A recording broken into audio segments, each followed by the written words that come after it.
I'd like to call to order the regular meeting of the City Council and Public Financial Authority of the City of Yuba City. Roll call, please. Mayor Cleveland. Here. Vice Mayor Didball.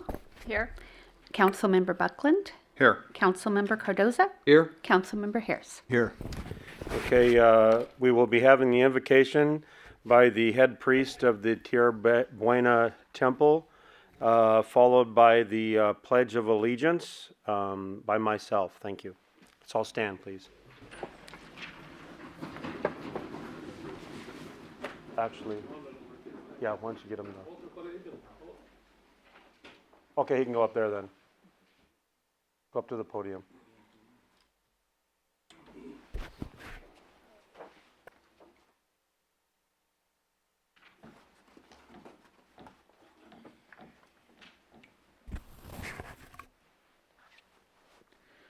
ਬੋਲਣਾ ਜੀ ਵਾਹਿਗੁਰੂ ਵਾਹਿਗੁਰੂ ਤੁਧ ਆਗੇ ਅਰਦਾਸ ਹਮਾਰੀ JIO ਪਿੰਡ ਸਭ ਤੇਰਾ ਕਹੋ ਨਾਨਕ ਸਭ ਤੇਰੀ ਵਡਿਆਈ ਕੋਈ ਨਾਮ ਨਾ ਜਾਣੇ ਮੇਰਾ। ਅਰਦਾਸ ਇੱਕ ਓੰਕਾਰ ਵਾਹਿਗੁਰੂ ਜੀ ਕੀ ਫਤਿਹ। ਸ਼੍ਰੀ ਭਗਵਤੀ ਜੀ ਸਹਾਏ ਵਾਰ ਸ਼੍ਰੀ ਭਗਵਤੀ ਜੀ ਕੀ ਪਾਤਸ਼ਾਹ ਦਸਵੀਂ ਪ੍ਰਥਮ ਭਗਵਤੀ ਸਿਮਰ ਕੈ ਗੁਰੂ ਨਾਨਕ ਲਈ ਧਿਆਏ ਫਿਰ ਅੰਗਦ ਗੁਰ ਤੇ ਅਮਰਦਾਸ ਰਾਮਦਾਸੈ ਹੋਈ ਸਹਾਏ ਅਰਜਨ ਹਰ ਗੋਬਿੰਦ ਨੂੰ ਸਿਮਰੋ ਸ਼੍ਰੀ ਹਰਿ ਸ਼੍ਰੀ ਹਰਿ ਕ੍ਰਿਸ਼ਨ ਧਿਆਈਆ ਜਿਸ ਡਿਠੇ ਸਭ ਦੁਖ ਜਾਏ ਤੇਗ ਬਹਾਦਰ ਸਿਮਰਿਆ ਘਰ ਨਾਮ ਨੇ ਦਿਹਾਵੈ ਧਾਏ ਸਭ ਥਾਈ ਹੋਏ ਸਹਿ ਦਸਵੇਂ ਪਾਤਸ਼ਾਹ ਗੁਰੂ ਗੋਬਿੰਦ ਸਿੰਘ ਸਾਹਿਬ ਜੀ ਸਭ ਥਾਈ ਹੋਏ ਸਹਿ ਦਸਾਂ ਪਾਤਸ਼ਾਹੀਆਂ ਦੀ ਜੋਤ ਸ਼੍ਰੀ ਗੁਰੂ ਗ੍ਰੰਥ ਸਾਹਿਬ ਜੀ ਦੇ ਪਾਠ ਦਰਸ਼ਨ ਦੀਦਾਰ ਦਾ ਧਿਆਨ ਧਰ ਕੇ ਬੋਲੋ ਜੀ।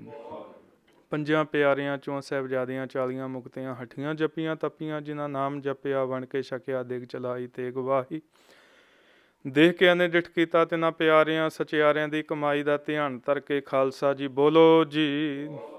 ਜਿਨ੍ਹਾਂ ਸਿੰਘਾਂ ਸਿੰਘਣੀਆਂ ਨੇ ਧਰਮ ਹੇਤ ਸੀਸ ਦਿੱਤੇ ਬੰਦ ਬੰਦ ਕਟਾਏ ਖੋਪਰੀਆਂ ਲੋਹਾਈਆਂ ਚਰਖੜੀਆਂ ਤੇ ਚੜੇ ਆਰਿਆਂ ਨਾਲ ਚਰਾਏ ਗਏ ਗੁਰਦੁਆਰਿਆਂ ਦੀ ਸੇਵਾ ਲਈ ਕੁਰਬਾਨੀਆਂ ਕੀਤੀਆਂ ਧਰਮ ਨਿਹਾਰਿਆ ਸਿੱਖੀ ਕੇਸਾਂ ਸਵਾਸਾਂ ਨਾਲ ਨਿਭਾਈ ਤਿਨਾਂ ਦੀ ਕਮਾਈ ਦਾ ਧਿਆਨ ਧਰ ਕੇ ਖਾਲਸਾ ਜੀ ਬੋਲੋ ਜੀ। ਪੰਜਾਂ ਤਖਤਾਂ ਸਰਬੱਤ ਗੁਰਦੁਆਰਿਆਂ ਦਾ ਧਿਆਨ ਧਰ ਕੇ ਬੋਲੋ ਜੀ।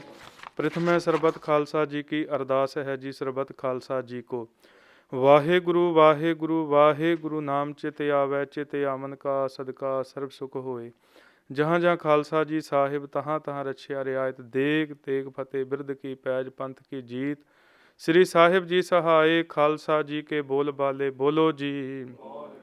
ਸਿੱਖਾਂ ਨੂੰ ਸਿੱਖੀ ਦਾਨ ਕੇਸ ਦਾਨ ਰਹਿਤ ਦਾਨ ਵਿਵੇਕ ਦਾਨ ਵਿਸਾਹ ਦਾਨ ਭਰੋਸਾ ਦਾਨ ਦਾਨਾ ਸਿਰ ਦਾਨ ਨਾਮ ਦਾਨ ਸ਼੍ਰੀ ਅੰਮ੍ਰਿਤਸਰ ਜੀ ਕੇ ਦਰਸ਼ਨ ਇਸ਼ਨਾਨ ਚੌਂਕੀਆਂ ਝੰਡੇ ਬੁੰਗੇ ਜੁਗ ਹੋ ਜੁਗ ਅਟਲ ਧਰਮ ਕਾ ਜੈਕਾਰ ਬੋਲੋ ਜੀ। ਸਿੱਖਾਂ ਦਾ ਮਨ ਨੀਵਾ ਮਤ ਉੱਚੀ ਮਤ ਦਾ ਰਾਖਾ ਆਪ ਵਾਹਿਗੁਰੂ ਹੈ ਅਕਾਲ ਪੁਰਖ ਆਪਣੇ ਪੰਥ ਦੇ ਸਦਾ ਸਹਾਇ ਦਾ ਤਾਰ ਜੀਓ। ਸ਼੍ਰੀ ਨਨਕਾਣਾ ਸਾਹਿਬ ਤੇ ਹੋਰ ਗੁਰਦੁਆਰਿਆਂ ਗੁਰੂ ਧਾਮਾਂ ਦੇ ਜਿਨ੍ਹਾਂ ਤੋਂ ਪੰਥ ਨੂੰ ਵਿਛੋੜਿਆ ਗਿਆ ਹੈ ਖੁੱਲੇ ਦਰਸ਼ਨ ਦੀਦਾਰ ਸੇਵਾ ਸੰਭਾਲ ਦਾ ਦਾਨ ਖਾਲਸਾ ਜੀ ਨੂੰ ਬਖਸ਼ੋ ਹੈ ਨਿਮਾਣਿਆਂ ਦੇ ਮਾਨ ਸਤਿਗੁਰੂ ਨਿਤਾਣਿਆਂ ਦੇ ਤਾਣ ਨਿਓਟਿਆਂ ਦੀ ਓਟ ਹਾਜ਼ਰਾ ਹਜੂਰ ਜਹਰਾ ਜਹੂਰ ਹਾਜ਼ਰ ਨਾਜ਼ਰ ਪਾਸ਼ਾ ਧੰਨ ਧੰਨ ਸੱਚੇ ਪਾਤਸ਼ਾਹ ਗੁਰੂ ਗ੍ਰੰਥ ਸਾਹਿਬ ਮਹਾਰਾਜ ਜੀ ਆਪ ਜੀਆਂ ਦੇ ਪਵਿੱਤਰ ਚਰਨਾਂ ਕਮਲਾਂ ਵਿੱਚ ਅਰਦਾਸ ਬੇਨਤੀ ਹੈ ਸਤਿਗੁਰੂ ਮਹਾਰਾਜ ਜੀ ਹਰੇਕ ਸਾਲ ਦੀ ਤਰ੍ਹਾਂ ਇਸ ਸਾਲ ਵੀ ਸਿੱਖ ਅਵੇਅਰਨੈਸ ਡੇ ਨੂੰ ਮਨਾਉਂਦਿਆਂ ਸਤਿਗੁਰੂ ਮਹਾਰਾਜ ਜੀ ਸਮੂਹ ਪੰਜਾਬੀ ਭਾਈਚਾਰਾ ਸਮੂਹ ਸਿੱਖ ਸੰਗਤ ਅਤੇ ਯੂਬਾ ਸਿਟੀ ਦੇ ਸਾਰੇ ਵਸਨੀਕਾਂ ਵੱਲੋਂ ਸਤਿਗੁਰੂ ਮਹਾਰਾਜ ਜੀ ਇੱਕ ਥਾਂ ਤੇ ਇਕੱਠੇ ਹੋ ਕੇ ਸਤਿਗੁਰੂ ਮਹਾਰਾਜ ਜੀ ਸਰਬੱਤ ਦੇ ਭਲੇ ਵਾਸਤੇ ਅਰਦਾਸ ਬੇਨਤੀ ਹੈ ਕਿਰਪਾ ਕਰਨੀ ਸੱਚੇ ਪਾਤਸ਼ਾਹ ਕਿਰਪਾ ਕਰਨੀ ਰਹਿਮਤ ਕਰਨੀ ਆਪਣੀਆਂ ਸੰਗਤਾਂ ਤੇ ਅਤੇ ਯੂਬਾ ਸਿਟੀ ਦੇ ਸਮੂਹ ਨਾਗਰਿਕ ਇੱਥੋਂ ਦੇ ਜੋ ਰਹਿਣ ਵਾਲੇ ਹਨ ਆਪਸੀ ਪਿਆਰ ਇਤਫਾਕ ਬਖਸ਼ਣਾ ਸ਼ਹਿਰ ਦੀ ਚੜ੍ਹਦੀ ਕਲਾ ਬਖਸ਼ਣੀ ਸਤਿਗੁਰੂ ਮਹਾਰਾਜ ਜੀ ਆਪਣੇ ਕਾਰਜ ਜੋ ਨਗਰ ਕੀਰਤਨ ਦੇ ਦਿਨ ਆ ਰਹੇ ਹਨ ਸਤਿਗੁਰੂ ਮਹਾਰਾਜ ਜੀ ਅੰਗ ਸੰਗ ਸਹਾਈ ਹੁੰਦਿਆਂ ਸਮੂਹ ਨਗਰ ਨਿਵਾਸੀਆਂ ਨੂੰ ਆਪਸੀ ਪਿਆਰ ਇਤਫਾਕ ਬਖਸ਼ਦਿਆਂ ਨਿਰਵਿਘਨਤਾ ਸਾਥ ਇਹ ਕਾਰਜ ਸਤਿਗੁਰੂ ਜੀ ਉਹ ਰਾਸ ਕਰਨੇ ਸਰਬੱਤ ਦਾ ਭਲਾ ਕਰਨਾ ਚੜ੍ਹਦੀਆਂ ਕਲਾਂ ਬਖਸ਼ਣੀਆਂ ਦੁੱਖਾਂ ਕਲੇਸ਼ਾਂ ਦਾ ਨਾਸ਼ ਕਰਨਾ ਭਜਨ ਬਾਣੀ ਸੇਵਾ ਸਿਮਰਨ ਦਾ ਪਿਆਰ ਬਖਸ਼ਣਾ ਸਾਰਿਆਂ ਨੂੰ ਆਪਸੀ ਪਿਆਰ ਬਖਸ਼ਣਾ ਜੀ। ਸੁਖ ਹੋਵੇ ਨਾਮ ਚਿਤ ਆਵੇ ਨਾਨਕ ਨਾਮ ਚੜ੍ਹਦੀ ਕਲਾ ਤੇਰੇ ਭਾਣੇ ਸਰਬੱਤ ਦਾ ਭਲਾ। ਵਾਹਿਗੁਰੂ ਜੀ ਕਾ ਖਾਲਸਾ ਵਾਹਿਗੁਰੂ ਜੀ ਕੀ ਫਤਿਹ ਬੋਲੇ ਸੋ ਨਿਹਾਲ। ਵਾਹਿਗੁਰੂ ਜੀ ਕਾ ਖਾਲਸਾ ਵਾਹਿਗੁਰੂ ਜੀ ਕੀ ਫਤਿਹ। Thank you for the prayers. Okay. Remain standing and sorry guys. Salute. Pledge. I pledge allegiance to the flag of the United States of America and to the republic which it stands, one nation, under God, indivisible, with liberty and justice for all. You may be seated.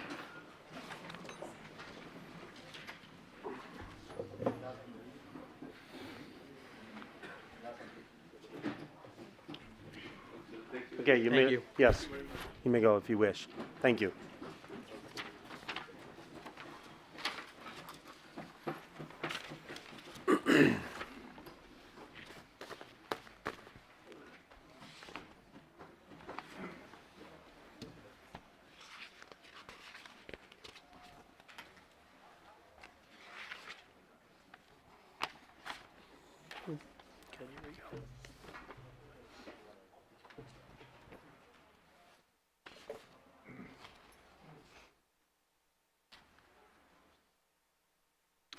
Okay, we're going to move on to item number 1, a public hearing. Energy services contract presentation with Optera Energy Services for the installation of solar photovoltaic facilities at the police department. Good Hello. evening, Mayor Hey, and Diane. Council. So as you mentioned, the item before you tonight is an energy services contract with Optera Energy Services for the installation of solar photovoltaic facilities at the police department. So the proposed project is a 317 kW solar project in the term of solar canopies to provide for shaded parking, and as well as a battery storage system.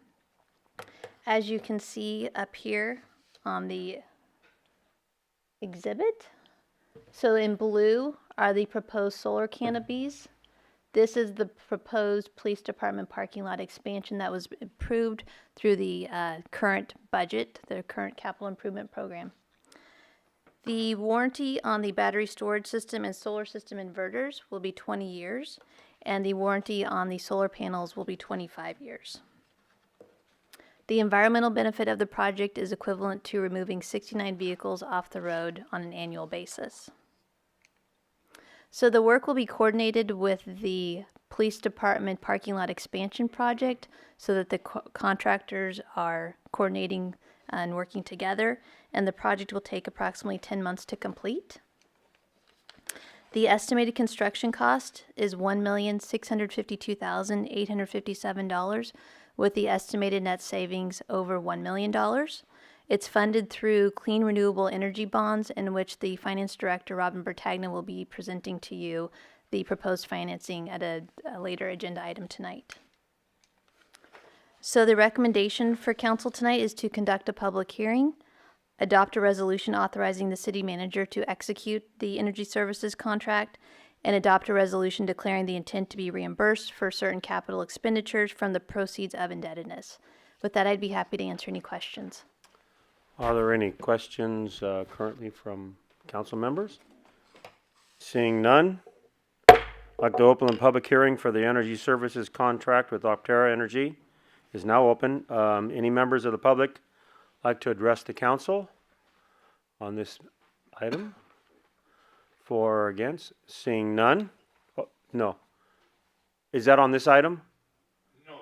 Okay, well, we'll get you on your item. Seeing none? Public hearing is closed. Bring it back to the council for any other discussion. Looking for an action. Move to approve staff's recommendation. I have a second. I'll second We have a that. second. All in favor? Aye. Aye. Opposed? Seeing none, it's a unanimous vote. Thank you, Diana. Okay, moving on to item number 2, we have a selective traffic enforcement grant to include DUI enforcement and education efforts. And Kim Slade, All set? you're all ready. Good. Good evening, Mayor, Vice Mayor, council members. Sergeant Kim Slade with the Police Department. Before you tonight is the Selective Traffic Enforcement Grant to include DUI enforcement and education efforts, which with this grant, it allows the department to combat impaired driving within the community. So, and within the grant, we operate on best practices using strategies as enforcement and education purposes. One of the things that we're going to do within this grant is a new item that is just new to the grant this year, which is choose your ride. We're wrapping a police patrol car, half taxi and half police vehicle, and that's in education purposes for the community. We'll be going out to bars and restaurants and things like that, establishments, to allow them to basically choose their ride. With that, we'll be handing out education information that provides them with fines of getting arrested for a DUI, how much a classes cost, things like that, versus taking taxi home or Lyft or anything like that. Within that, also educational wise, there's a portion of it for drug recognition experts, which we currently have 3 in our department. It allows us to train another officer as a DRE expert, and that helps them recognize above and beyond what regular training is for police officers, more of the drug recognition portion of DUIs with medication, marijuana, things other than just alcohol. So the goal for this, obviously for the STEP grant, is for the city to accept the grant. There's no matching funds for the grant, and it's from the Office of Traffic Safety. The grant total is $75,000. Alternatives to the grant is simple: don't accept the grant. And then my recommendations are for the council to adopt a resolution accepting the grant in the amount of $75,000. Are there any questions at this time for I just have one question for Sergeant Slade, and that is, in your work with the Office of Traffic Safety, who has been a partner of Yuba City since the late 80s, there are other, Denver is one that is doing it, and there's some other ones that have a program very similar to this. They have the wrap car, but then the second phase to that is called the First Five, and the jurisdiction pays the first $5 to any patron of a bar that's intoxicated that gets into an Uber or Lyft for their ride home.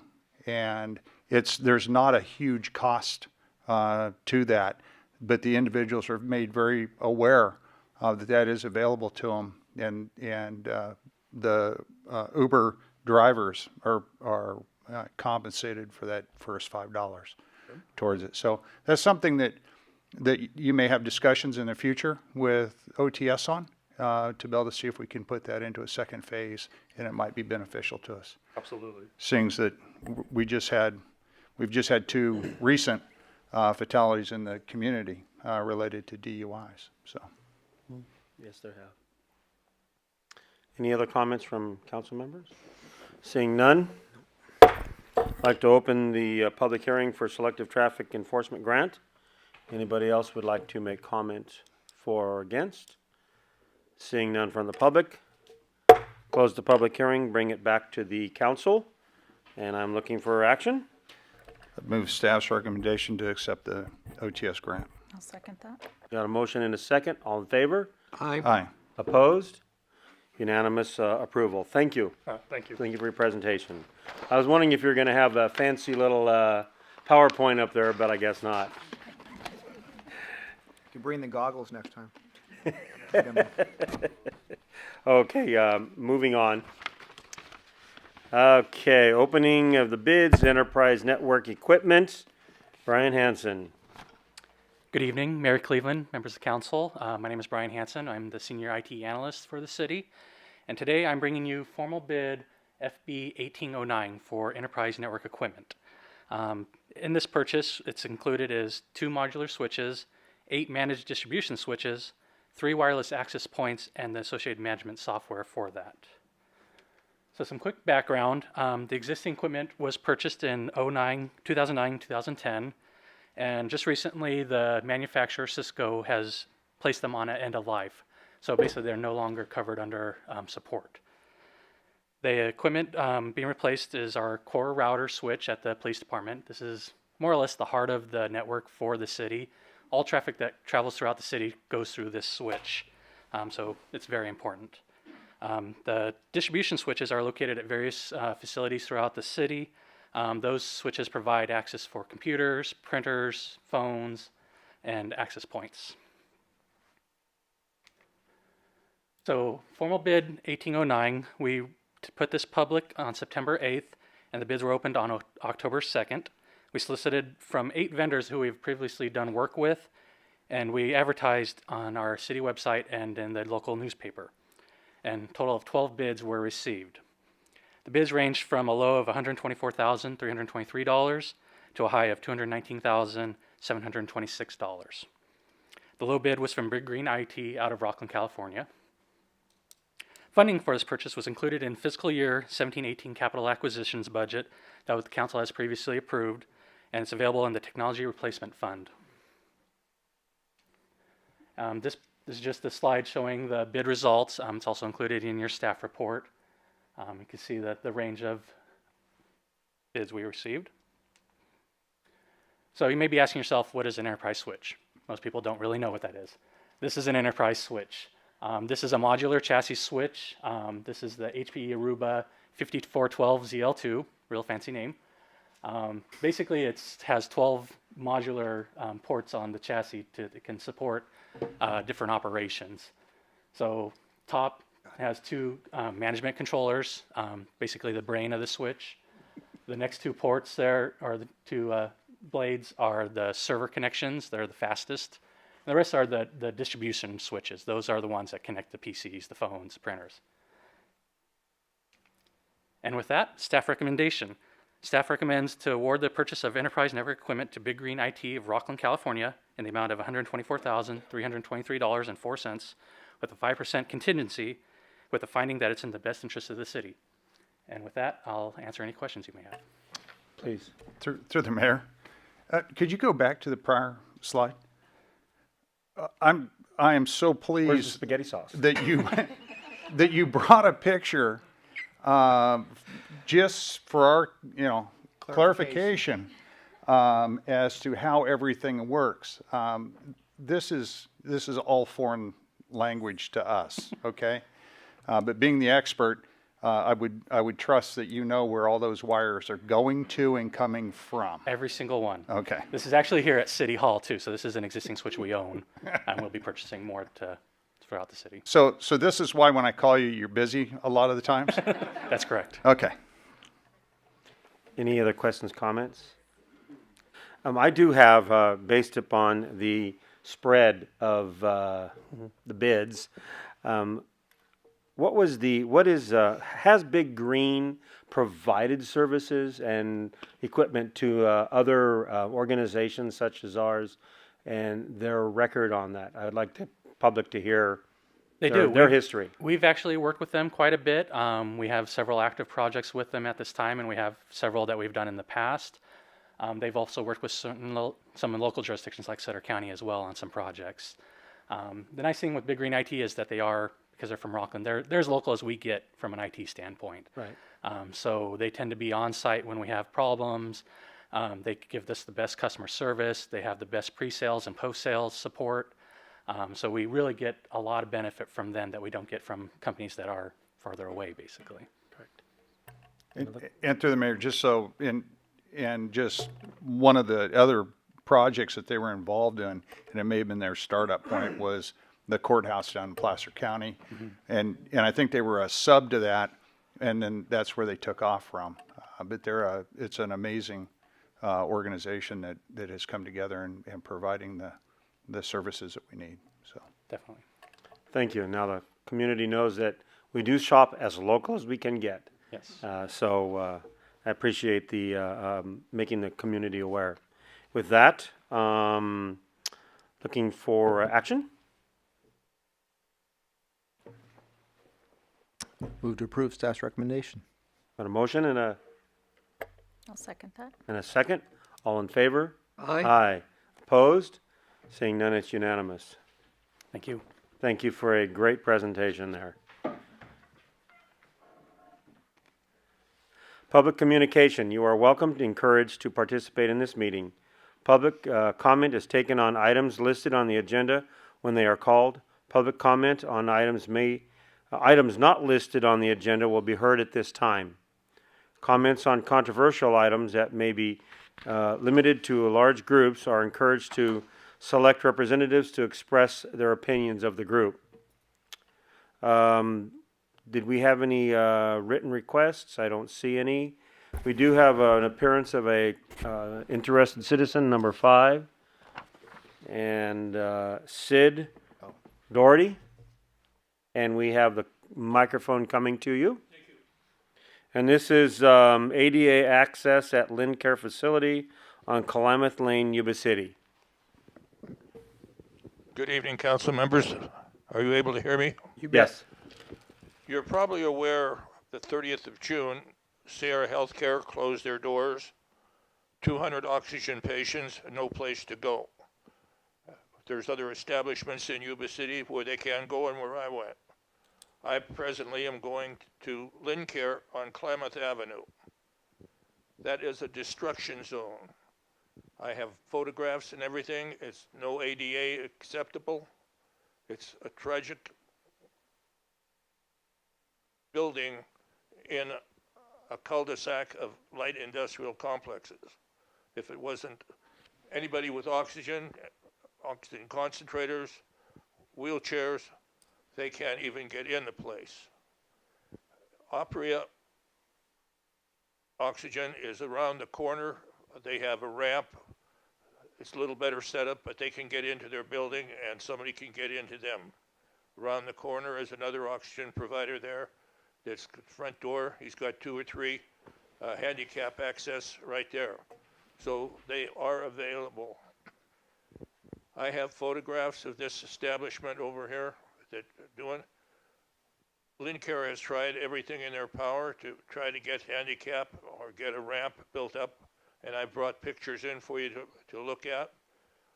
And to give you a heads up, before I came to the council meeting, I went to Planning Commission and I talked to the planning officer, Mr. Ed Palomari and Mr. Eric Ball. Thank you. They are looking into it. Good. So I'm not going around the corner or going under the table. I'm doing my homework. Good. The pictures up there that you can look at, I'd like them back if I can, that you can take a peek at. It's a deplorable situation. Wheelchairs have to go in all the way down to the end of the street. You can barely make it on the sidewalk and go out the rear entrance by a lift gate. Okay, thank you very much. As you have said, you have started the ball rolling, and we will make sure that this continues forward to address this. Thank you. I will tell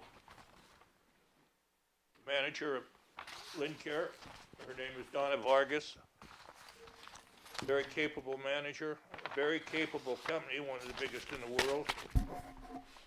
Lynn Care is Lynn Oxygen. I mean, they've got more money than 10 cities Understood. in San Francisco have. Yeah. So, thank you. Thank you very much. We Thank appreciate very you much, coming. council members. You bet. Thank you for your time. Thank you for bringing that to our attention. Thank all of you. Okay, we'll move on now to consent calendar. All matters listed under the consent calendar are considered to be routine and can be enacted in one motion. There will be no separate discussion of these items prior to the time that council votes on the motion unless members of the city council, staff, or public request specific items to be discussed or removed from the consent calendar for individual action. I will make note that number 7 does have an updated documentation. Here's some little bit slight updates on it. Other than that, looking for some action on the consent calendar. Looks like there's 2 items.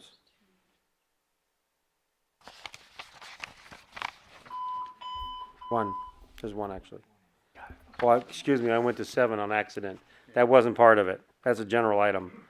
I'm used to having a consent calendar like this, so I just skipped down there. So, consent calendar, one item, minutes. Move to approve. Thank you. All in favor? Aye. Aye. Opposed? Unanimous vote. Okay, that's why you guys were pausing. Thank you. I was kind of going, uh-oh, did I do something wrong? And I did. Okay, now moving on to general items, number 7. Robin is going to be giving us our update. Oh, excuse me, this is on the Financial Police Department photovoltaic facilities, and this is the financial update on that. Yeah. We received bids today, so that was presented to City Council tonight on banks that. It's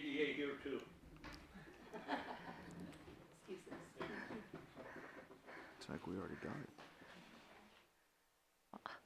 I'll start over. Good evening, mayors, members of the City Council.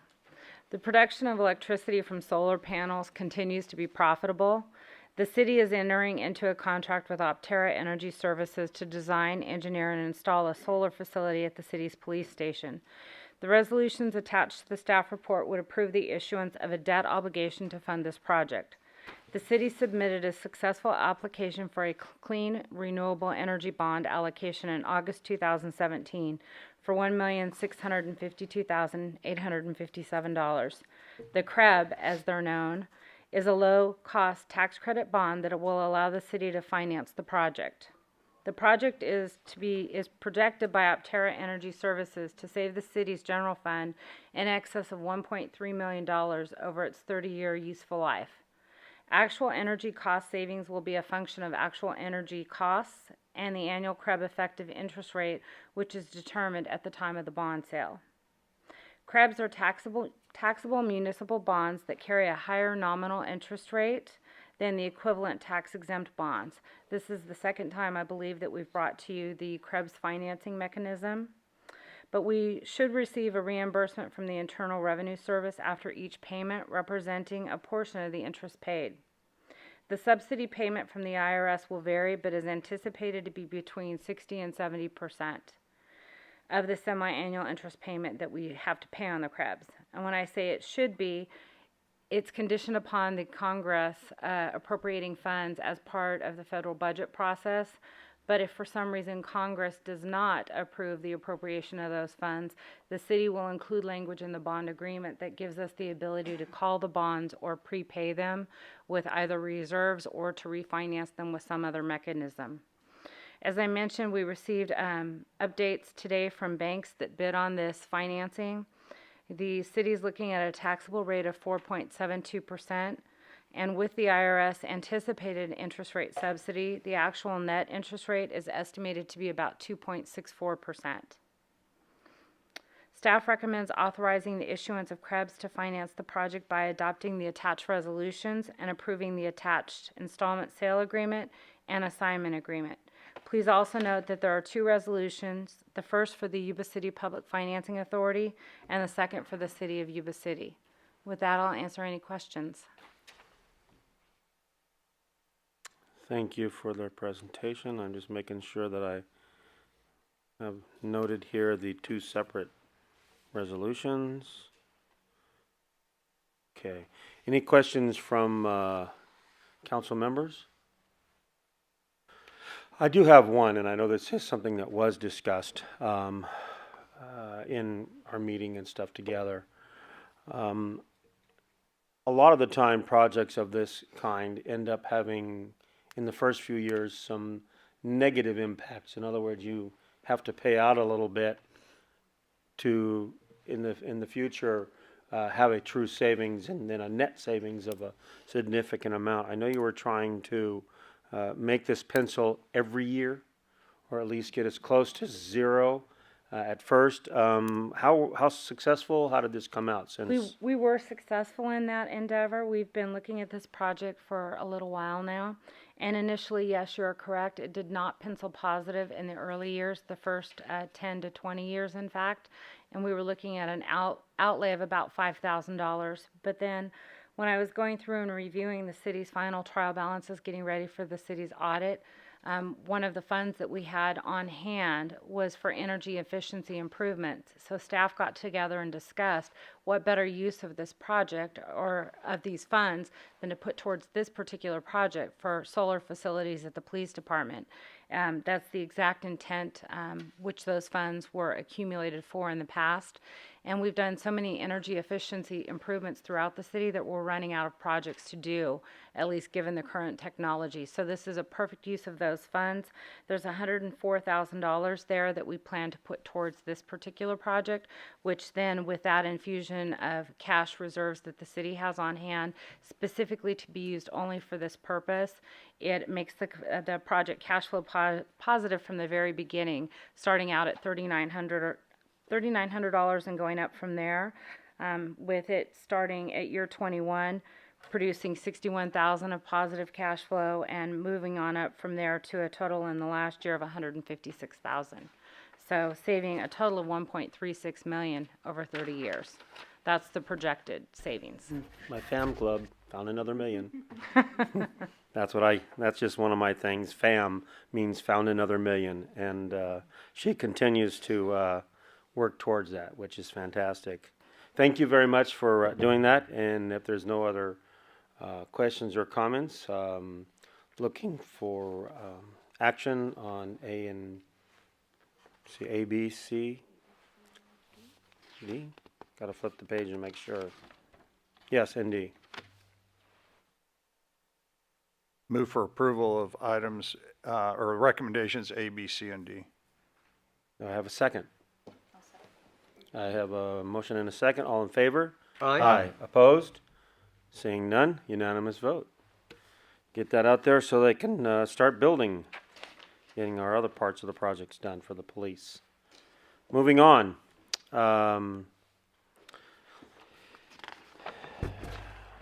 Financial report, finally, for fiscal year ending June 30th, 2017. Robin? Yes, this is our fiscal year-end financial report. Typically, I bring it to you in December after we've had the audit concluded. The city's auditors are here presently this week, and they were here last week. If there's any adjustment to these balances, of course, I will let you know. I'm fairly confident that we reviewed everything in great detail prior to their arrival. So if we have adjustments, they should be fairly minor. And with that, I'll get right into the details. First, I'm going to provide you with a summary of the general fund budget. And then after that, the city's water and wastewater operating funds. Those are the three major operating funds of the city. All the other funds that we have and that we use to track money coming in and out of the city are typically very restrictive in nature as to what we can use them for. But these are the funds that we use for operating.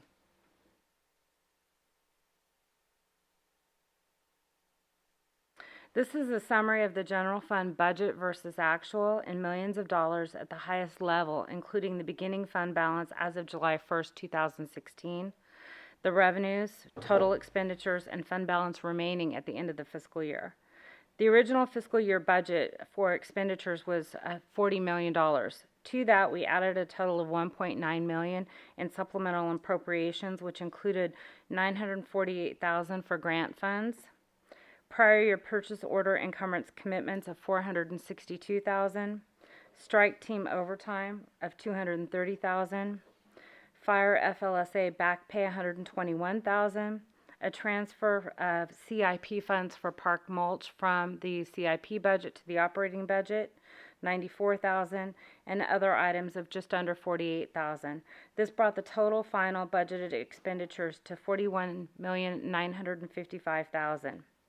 Actual expenditures ended the year at just under $39.1 million, or under budget by $2.87 million. This savings includes $555,000 in purchase order carryovers that will carry over into fiscal year 17-18, and $584,000 in grant-funded programs that will also carry over and be spent in 17-18. So the true amount that we were actually under budget at the end of the fiscal year can more accurately be described as just over $1.7 million. This still represents a significant amount of savings. The savings is entirely related to salaries and benefits due to vacant positions. Material, supplies, and service accounts, or MS&S as we call them in finance, were actually overexpended at the end of the fiscal year due to using professional services contracts in order to get the work done where there were employee vacancies. Savings occurred across almost all departments and line items of the budget. I'll show you a breakdown of the savings both by department and by line items in later slides. We ended the fiscal year with an uncommitted fund balance which meets City Council's fiscal policy of a 15% reserve equal to the 17-18 appropriations level. My next several slides will focus on revenues and then I will transition to expenditures. This shows you the city's sales tax revenues in millions of dollars. It has 10 years of historical revenues, so you can see what the trends have been over time.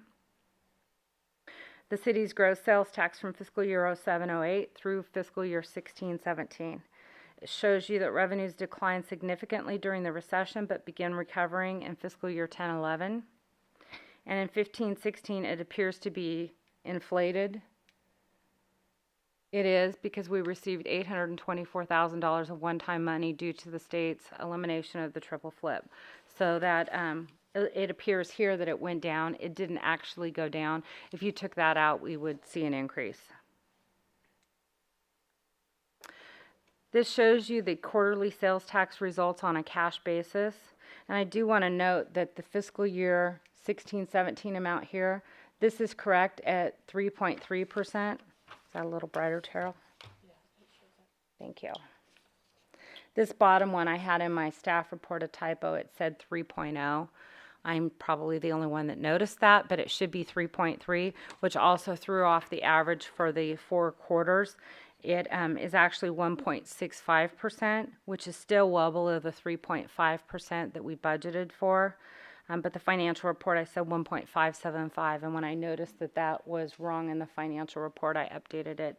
So the average for the year, the increase was 1.65%, again, well below the 3.5% that we projected when we budgeted.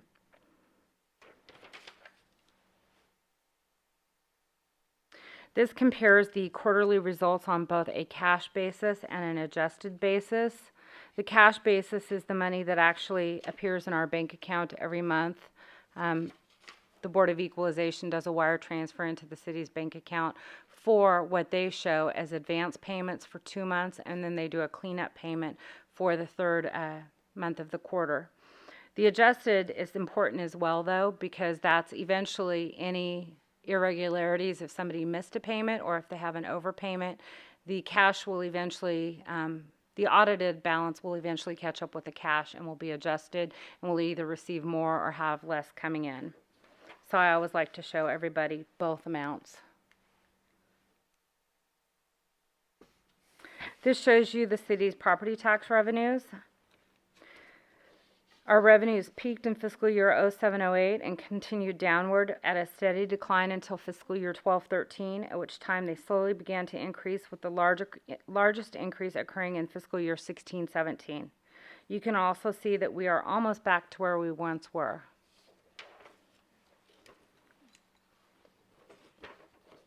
This chart shows you the historical home sales price in Yuba City from the year 2002 through the first quarter of 2017, and includes the average price and the median price of homes. By looking at the lines on the chart, you can see the trend upward in 2017 has continued, even though it is down just slightly as far as the average price for the last quarter. We see that home prices tend to follow the trend line of what we see in our property tax revenues. That's why we always look at this. And HDL, our property tax consultant, has advised us that we probably will not see property taxes back up as far as home sale prices going as high as they once were, but instead a very steady increase over time, which is better because then we won't likely see a steep decline like we saw before. This is the city's historical franchise fees over the last 10 years. The trend shows a smaller decline during the recession and steady increases since fiscal year 11-12.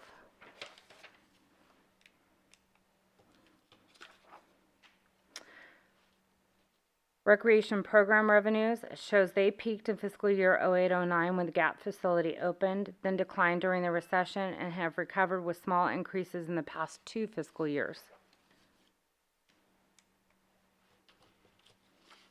Building permit revenues, you can see how volatile this one is following the development activity level within the city. Shows the very large decline in permit revenues with a return to a higher level, fairly stable for the last 3 fiscal years, and then a large increase in fiscal year 16-17. Business license revenues. They show only a small dip during the recession, with growth occurring in every year since fiscal year 10-11.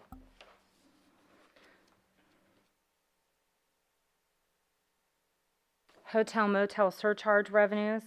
You can again see the decline, with the lowest year being in fiscal year 9-10, with recovery in recent years to a peak in fiscal year 16-17.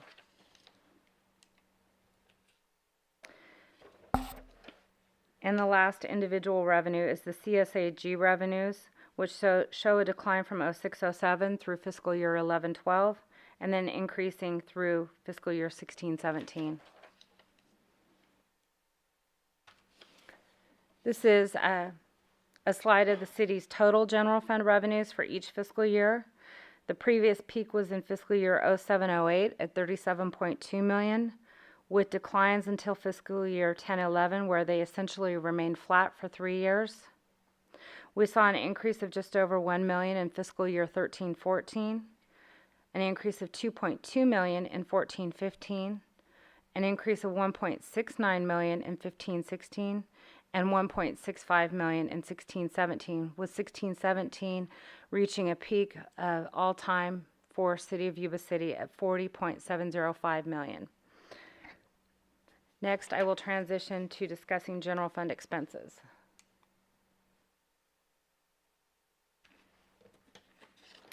This slide represents the citywide total expenditures for salaries and benefits combined.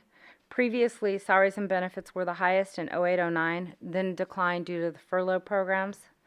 Citywide expenditures have been increasing since fiscal year 12-13 and would be quite a bit higher than they are shown here, if not for the large number of vacant positions throughout the city. As an example, in June 2017, the total amount budgeted citywide for positions which were vacant, but going through the various stages of the recruitment process, was just over $5.2 million, with the general fund share being about $4.2 million. So it's a significant dollar amount. This is the same information, but it's citywide salaries in millions. It's just salaries and includes all regular full-time city employees, plus overtime and extra help wages. The trend of this graph is very similar to that of the previous chart for salaries and benefits. The next one will show a different trend. I'll go back to the last one for just a second. You can see that these hills and valleys kind of follow each other. This next one is significantly different for benefits. Shows why our costs keep going up. Shows that there was a small decline during the recession when furloughs were in place. But look at the increases since fiscal year 13-14. This is even with the large vacancy savings that I just talked about. It is clear that the cost of employee benefits are on the rise. Should we say CalPERS? And that leads to my next slide. This is the citywide retirement costs. The increasing and decreasing trend lines here somewhat mirror that of the previous slide for total employee benefits, because retirement is the largest cost component of those benefits. I also want to make note that the slide shows a decline in fiscal year 15-16 retirement costs. Again, this is largely due to vacant positions. If not for the vacancy savings, this would be a much higher total. Finance and HR continue to analyze vacant positions on a quarterly basis and evaluating the general fund positions during the last fiscal year. The low point was in December 2016 with 25 vacancies in the general fund, and the high point was in June of 2017 with 36 vacancies, which represents approximately 16% of the total positions budgeted. Of course, human resources continues to place a large priority on recruiting qualified candidates to fill those vacancies.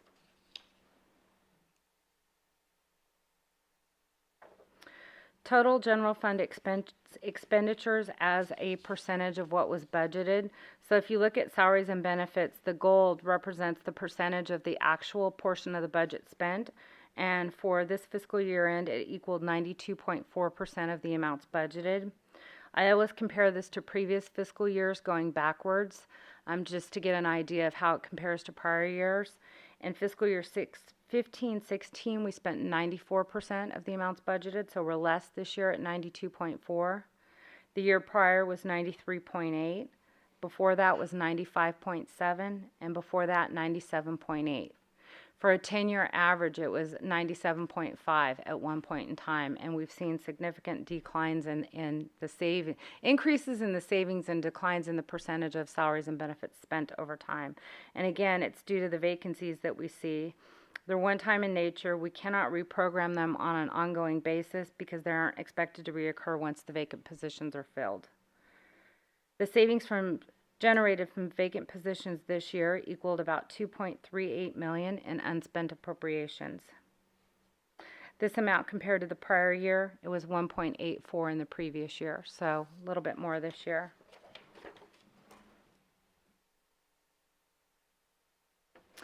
Total general fund expenditures in millions of dollars shows the declines, with things being relatively flat from fiscal year 10-11 through fiscal year 13-14, and increasing each year since then, with an all-time high reached in fiscal year 16-17 of $39.084 million. I looked at this and I asked myself, what would the total have been without all of the vacant positions?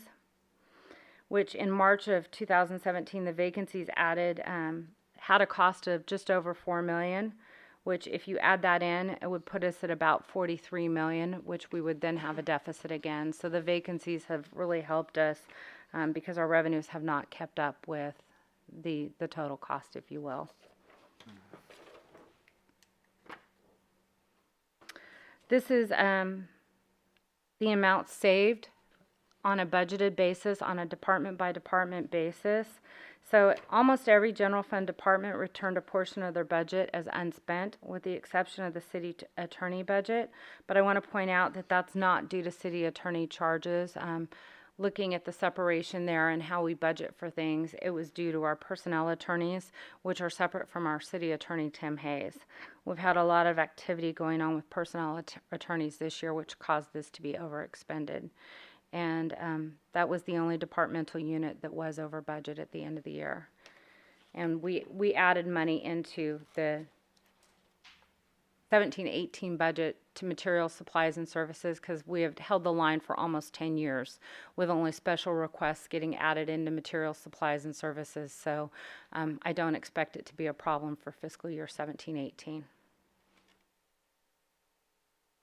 And this is on a line item basis. I think the fact that several line items go over in expenditures shows just how strong the need was for adding money to the city's general fund budget for materials, supplies, and services.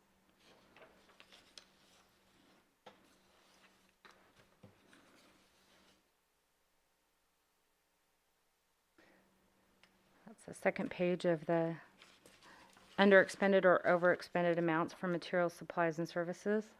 Would you, for a moment, go back to the last one? I want to ask, heat and power. That's a pretty significant over. Was there an audit done as to the reason that that was at 135%? Was there any trail that we could follow as to why? I think it's because we hadn't added to budgets hardly at all for 10 years, and power costs have continued to go up. We have added in some energy efficiency improvements and are paying for the debt service through anticipated energy savings. But we have went back and done kind of an internal audit, if you will, to make sure that those contracts have saved the amount of money that they said that they would, and they have. We're on schedule for the future savings, but there's still, unlike the one that we just approved, that's going to be the way it should be. We like it. Yes, sir. And to the mayor, if I could just add, that probably mirrors a lot of our personal residences where we've all seen increases in the last year of probably the same percentages for each of us. So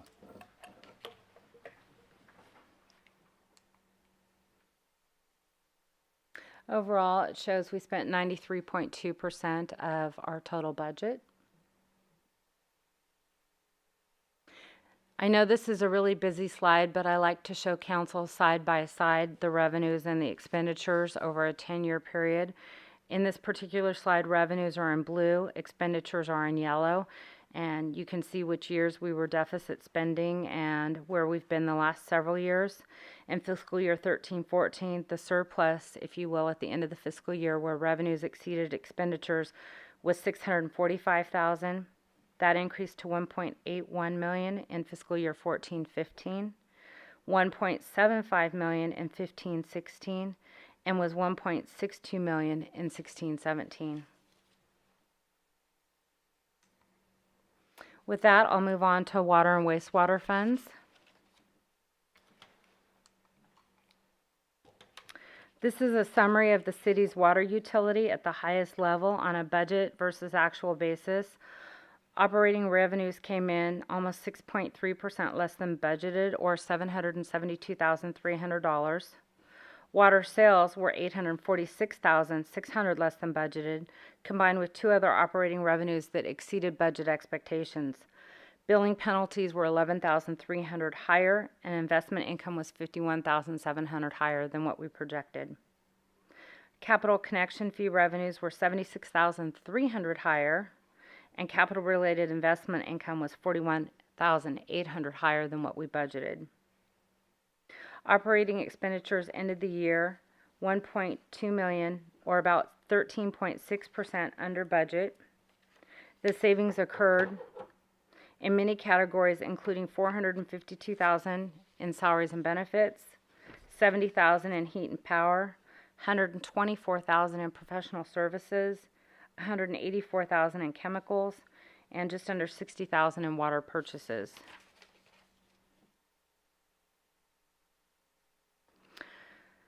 This slide is a summary of the calculation we prepare for the city's bond rating agencies called the debt coverage ratio. It is shown here in thousands of dollars. In the calculation, we take total revenues, including capital connection fee revenues, and subtract operating expenses to get net revenues. Per the city's bond covenants, this ratio must be maintained at a level of at least 1.2 or 120%. These numbers down here. The city's ratio dropped to 1.29% in fiscal year 14-15, still meeting our required ratio, but not by much. In fiscal year 15-16, the ratio increased back up to 1.44%, but that included one-time capital connection fee revenues from the Prop 84 waterline project of $1.6 million. The next slide shows you that for that year, they would have been below the threshold without that $1.6 million in connection fees. I bring that up again just to reiterate how important it was for us to do the rate increases that we did. I know it was a painful process and citizens weren't in favor of it, of course, but it was absolutely necessary in order to meet the terms and conditions of our bond covenants. In fiscal year 17-18, the budget as adopted represents a ratio of 1.59, so we continue to meet our bond covenants with that.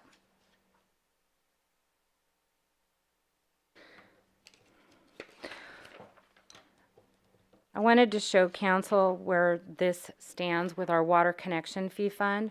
When you get our comprehensive annual financial report, our audit report from our auditors, you don't see this in the audit report anywhere because they roll up all of our water enterprise funds into one presentation and includes the operating fund, the debt service funds, the capital improvement funds, and the capital connection fee funds. But when we issued debt, we specifically allocated that debt and said, okay, this much is related to future development. We're going to pay for that with capital connection fees. And because connection fee revenues have not been what they once were in many, many years now, we've been monitoring this at the staff level and tracking that to see how much of a loan would be necessary and when that would occur. I've warned council previously that at some point the connection fee fund would go red and go into the negative. The operating fund and all the funds combined have sufficient cash flows to pay those debt service amounts in the meantime. But this is the first year as of June 30th, 2017. The fund had an overall deficit cash balance of just under 433,000. And that's right here where the 1617 intersects and it goes below zero. The 433,000 negative isn't all that bad. It's a pretty small negative, but it's anticipated to go deficit about 1.5 million by the end of the current fiscal year 17-18 because the amount budgeted for capital connection fee funds are insufficient to cover the approximately 1.5 million of debt service that we charge to the capital connection fee fund. So this isn't something that council needs to get overly concerned with at the moment. I'm just wanting to make sure that I keep you informed of the status of this fund and where we're at overall, because you do not see this in the city's financial report that will be presented to you from the auditors in December. Through the mayor? Yes. Hey, Robin, we have 3 subdivisions that should be in the process for 17-18, or the latter part of this year. Well, this year's done, but 17-18. Water connection fees, so shouldn't that go up towards the fall of 17-18? Instead of going downhill, shouldn't we start to go back up with, I mean, 3 different, so we got 300 connection fees. I mean, they're not going to be hooked up 300 houses all at once, but we're going to have, 300 lots. When we get those connection fees, that will help tremendously. The 220 homes from the Prop 84 water line project generated 1.6 million in connection fees. That helped us bounce some here and get our cash flows back up to some degree. So that will definitely help if those materialize for us. Okay, thank you. You're welcome. This is a summary of the city's wastewater fund on a budget versus actual basis for revenues and expenditures and all the operating activities. Shows operating revenues ended the year at about 98% of the amount budgeted, right there, with actual revenues being about 152,300 less than budgeted. Capital connection fee revenues were 105,500 higher than expected. Of this, 70,900 was in the capital connection fee fund account. 12,000 was in special connection fees, the Bogue Road connection fee account, and 14,200 in investment income. Operating expenditures were at about 91% of the amounts budgeted. The savings equaled 896,900 less than budgeted, and in reviewing the detail, it was about 352,000 in salaries and benefits, 99,000 in professional services, 61,000 dues and subscriptions, 34,000 in buildings and facility O&M, and 323,000 in chemicals. This is what this wastewater fund's debt service coverage looks like. We consistently maintain and exceed the 1.2 required ratio. The wastewater fund is fiscally more healthy than the water fund, which I think you would expect given the drought conditions that we had for many years. And this is a similar slide that shows you the wastewater connection fee cash versus the debt service. It still has gone below, the cash balance has gone below what our annual debt service is here. That's why the green line is less as budgeted for 17-18, but that's based on budget. If we have the development occur that we think may very well happen, then we will not drop below that line. And the debt service on the wastewater side coming from connection fees is significantly less than the water fund. It's only about $800,000 per year. So it takes less in connection fees to support that debt service load. And with that, I'll answer any questions you have. Any questions from the council members? A lot of information there. There is. I was kind of hoping she could go through it again. You didn't get a long enough nap, is that what it was? Thank No. you, Robin. Yeah, thank you, Robin. You're welcome. I do know that our efforts have been here from the council is to bring back some housing connections and business connections, and that our policies would be an encouragement for business to expand and grow here, to come in here, for get some more housing, without compromising our smaller town feel and the culture that we have here. And I think citizens have noticed that there have been significant improvements in those areas here. We're just waiting for the houses to happen, which are we're acquiring land to put roads in in different locations to continue this for the next 2 or 3 or 4 years.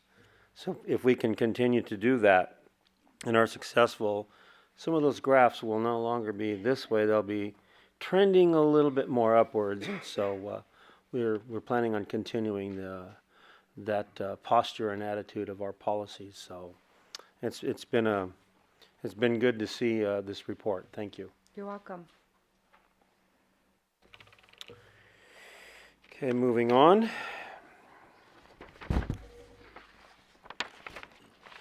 We have one more item, number 9, South Yuba City annexation election. It's actually going to be a information-only item now, and Mr. Mayor, just a point of clarification, we will be asking for council direction this evening. oh, you will be Yes. asking. Okay. I want to start off just in case there's anybody here who wanted to address it. Thank you. Okay. And would Darren Gale Singh please make the presentation? Good evening, Mayor, City Council members. Darren Gale, your Economic Growth and Public Affairs Manager. For those watching at home, today we had a Sikh awareness program before the council, and they taught us how to wrap the turban, and I was one of those who had really the opportunity and the honor to have AJ wrap the turban. So, and I think many of the council members have had that done in the past. So, I appreciate Suk Sadhu and the council members for this program today. I stand before you this evening to talk about the South Yuba City annexation.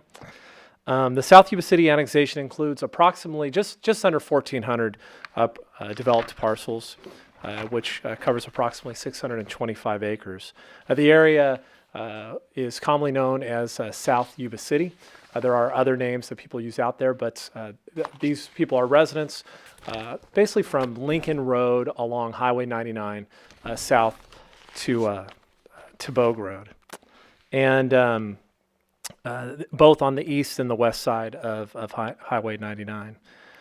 This area has been developed for many years. The residents receive fire service. The residents also receive water service. Well over the majority receive water service. There are a small portion that do have wells. With that being said, it's very important to note that if anyone was to annex into the city, if this area was to annex into the city, these residents would be able to maintain their wells and would not be required to connect to city water. They can continue to maintain their well. Now, once they're in the city, if they want to connect to city water, they can do that. There is a cost and a fee just like anyone who is a new connection to our water service. This process started back in April of 2016. Since that time, unfortunately, many residents have received misinformation. As I mentioned, they've been told that you'll have to connect to city water. Also, they've been told that you'll have to connect to city sewer. This, again, is not a true statement. Their regulations as relates to city sewer will remain exactly the same today as it would if they were annexed into the city. The county actually oversees, the Environmental Health Department oversees the septic tanks, and the city would not require them to connect into the city sewer system. Currently, this area is surrounded by 3 sides by the city. At your July 18th, 2017 council meeting, the council directed staff to try to work with our state elected officials to look at a legislative change of how the process that LAFCO moves forward. Unfortunately, it was determined that there really was not an opportunity to propose a piece of legislation that they thought would move through and change the Cortese-Knox Acts, which is the act that LAFCO goes over. However, during that process, one of the residents of the annexation area is Assemblymember James Gallagher, and he did express his full support to the South Yuba City annexation. This evening, the action was to actually approve a resolution and a contract that would go forward to the county. Unfortunately, as of this evening, the Sutter County Elections Office has not provided us an actual date for the election. The election will be if the council decides to move forward, will be a mail ballot election, and there will still be a date that the actual election occurs. And then, as many of you know, there's the process of when the mail-in ballots are actually mailed to residents, and then they have to be actually postmarked by a certain date, the date of the election, and that's how the election would occur. The LAFCO board did approve this at their May 24th meeting. We have 1 year to move forward with an election. The city staff is asking that the election occur in either February or March. And once the county elections office finalizes that, we would bring it back to the city council for final approval. What we're asking for this evening is for the council to make a motion to move forward with an election. And then at a future meeting, we would actually bring back the actual resolutions with the specific dates that would go to the Board of Supervisors for approval. The cost of the election is approximately $15,000. That's what the election office has told us. One of the other things we do, which we have already done, we've held numerous community meetings within the annexation area held at Lindcrest Elementary School. City staff would continue to do that if the council decide to move forward with an election. The election would be an actual election of registered voters. So although there's 1,400 parcels or property owners out there, the election, as required by state law, occurs by registered voters. So all registered voters within the area would have an opportunity to vote. So this evening, the request would be to move forward, to make a motion to move forward with an election, and to bring back final resolutions for the council consideration as soon as the county elections office provides that. At this time, I can answer any questions. I do know that we had received one request from a Live Oak resident, Mr. Bob Renton, who would like to speak on this item. Okay, I'll bring it first back to the council for any quick comments. To the mayor, just Darren, how is it that Yuba City provides fire protection for this area? So I can't give you all the details. Probably our city manager might be able to give the specifics. But Community Service Area G, did I get the right? We have an agreement between the city and the county to provide services for this area. That was created to take in our sphere of influence area. I believe it was also agreed upon when the Walton Fire District was combined into the city back September 11th of 2001 when that occurred. So the additional question that I have is Service Area G fully solvent with the income for service? It costs more to provide the services for Service Area G than we receive funding for. So the residents of Yuba City already supplement fire protection for an area not inside the city? Yes. I have no further questions. Through the mayor? Don't go up there yet. I haven't asked you to go there. I haven't asked you, Bob. You haven't been asked to go up yet. Through the mayor? Yeah, I got a couple questions, please, Darren, that I'd like to ask you to bring up for the folks that aren't here that they can view this. Question one, and I'll give you both of them. Tenants were told that if they're annexed in, there'll be mandatory curb and gutter will have to be put in their front yards. Can you elaborate on that? And also, the folks were also told that they were going to be responsible for paying our retirement deficit that the city owes. And could you please elaborate on that, please, so the folks can hear this at home? Yeah, absolutely. So great questions, and I'm glad you asked them, Councilmember Cardoza. So residents, the current development that is in that area would remain the same. So if your street does not have streetlights will not be installed. If your street does not have curb, gutter, and sidewalk or drainage, those would not be installed. Now, if the residents wanted to put those in and pay for themselves, obviously the city would help them through that process, as would the county today. As relates to the pension obligations, the residents, we pay for that through both property tax and sales tax. Within this area, there is very little sales tax generation. There's a Honda dealership and a gas station. So any resident who's shopping to buy themselves groceries is paying for sales tax, which then some of those funds are then used to pay for city services. Those city services include all salaries and all benefits, which would include the pensions for city employees. And I'm glad you asked, since there might be residents home watching this. One of the biggest issues is actually related to public safety. Currently, our Sheriff's Department does an amazing job of providing services across the 608 square mile county. On any given night, at the most, they might have 3 deputies that are actually out responding to calls. And many times, it's only 2 deputies. If this area would be annexed into the city would add 5 sworn officers, 1 community service officer, and also a dispatcher, and would create a new beat. The way that the city provides our police public safety service, we currently have 5 beats. That would expand to 6. And they also have a sergeant on duty who oversees those full beats. So instead of this area being covered by 2 to possibly 3 deputies in the evening over a 608 square mile, you would have now at a minimum 7 officers that would be out actively patrolling the area for a much smaller area. Currently the city limits is approximately 15 square miles. So right now, folks who live in this area, many times their deputy might be in East Nicholas or Rio Oso. It's one of the reasons why Assemblymember Gallagher expressed his support for the annexation was the result of the improvement to public safety, not just for city residents, but also for unincorporated Sutter County residents, because their deputies would then be able to spend more time in the rural area and not responding to urban calls within the Happy Park area and the South Yuba City area. Thank you, Darren. Great. To the mayor. Yes. So as we bring up public safety and agreements that were made years ago, can you elaborate a little bit on the master tax exchange agreement?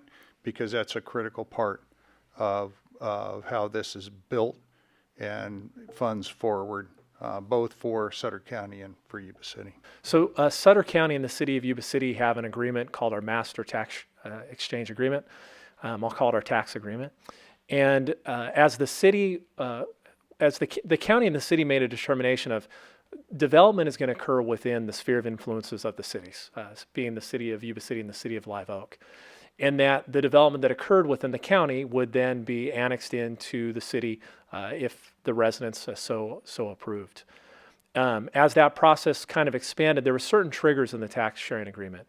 And one of the triggers was related to when police service would be provided for the area south of Franklin Road. And earlier I might have said Lincoln Road, so I apologize. South Franklin is the north boundary.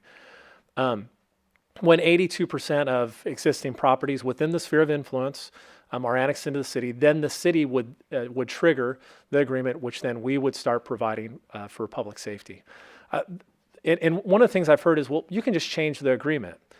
Well, that's not efficient government.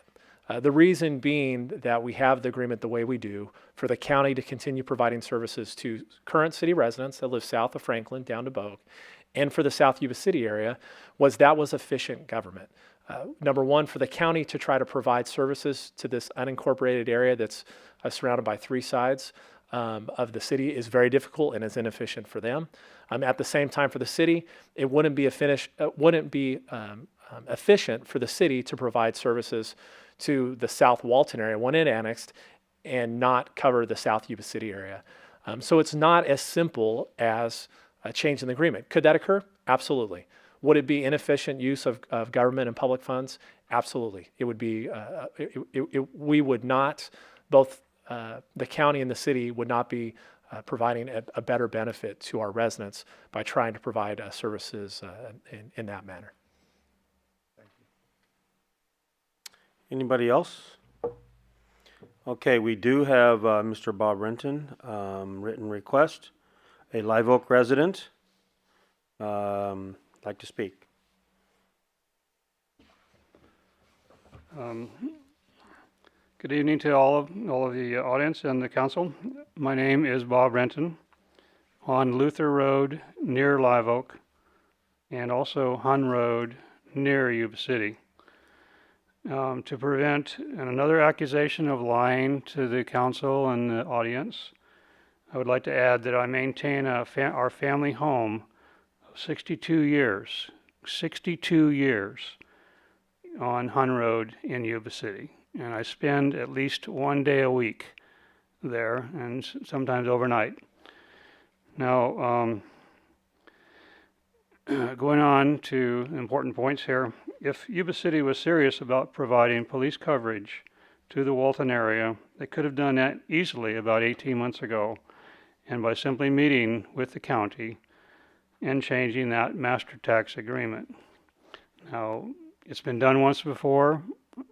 There's only one place in the entire master tax agreement where 82% is entered. Change that number to 70%, and it's just an arbitrary number. Now, I would love somebody to explain to me why that is so much more difficult than annexing the Keyhole area, because you've got a chore on your hands. The city manager was quoted in February of 16 saying that 70% of the dwellings within the South Beach area are already within Yuba City limits. I don't see much difference between 70 and 82%. Now, you have already been informed by that the city budget is facing serious challenges, at least in the text of the document that Robin was going to present, related to CalPERS' future impacts on your budget. Now, taking on a money-losing area will not help your budget one bit.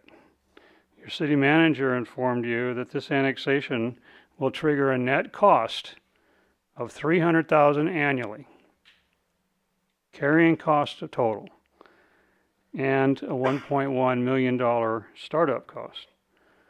Now, changing the master tax agreement, in my opinion, is far less costly. Granted, this is a complicated subject, and I stand ready to be educated. Now, if you do that, then suddenly Walton will get their police coverage. And my data shows that our group, our opposition, are in 80% against this annexation.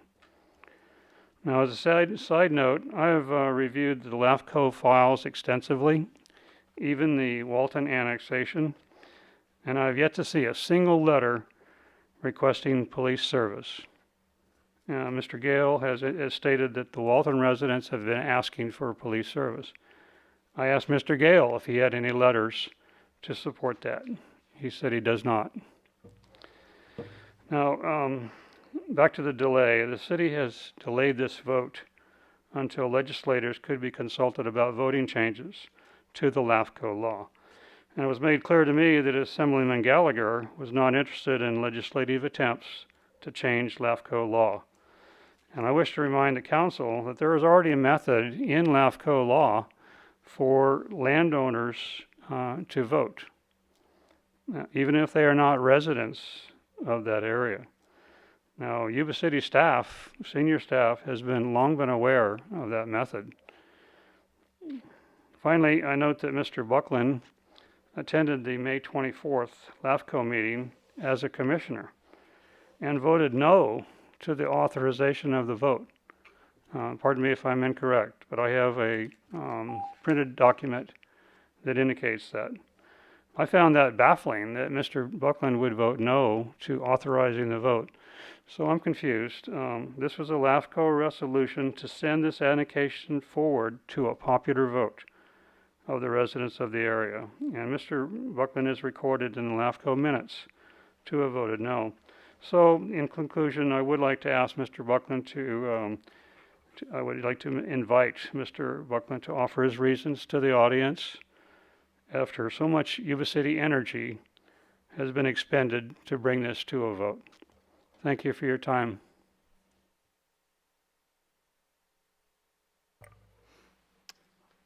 Okay, he's finished.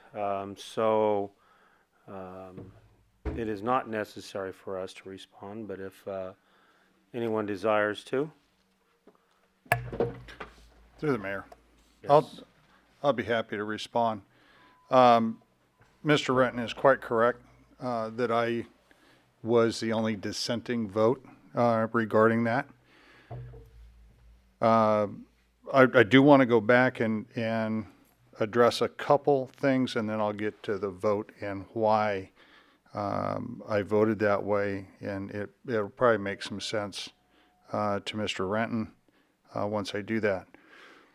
letters to LAFCO regarding police services are not a necessary element to move forward with trying to provide police services in that area. Simple requests by the hundreds in that area. When I have run for office twice now, I have walked every residence that is a registered voter in that area. The popular question at every door was, when are we going to get police services? It was an overwhelming request for police services. So that's why we have moved forward over time. My vote at the LAFCO meeting was fairly simple. I disagree with the fact that the vote that is required is that of registered voters. It's as simple as that. I believe that the property owners within that area who have an investment in that area should have a vote for whether they choose to come in or not. To have a renter be able to decide whether or not your residence comes in or not is contrary to how I believe as a property owner, my rights as a property owner have been squashed by somebody that is simply occupying a residence for rent. The choice that I would have as a property owner is to come into the city, and I may gain value in my residence. I may have other options that aren't currently available by coming into the city. And certainly I increase the public safety component for my residents. To have rental properties that have a total, one rental property has a total of 18 registered voters on it. Those registered voters will outweigh the choice of the property owner.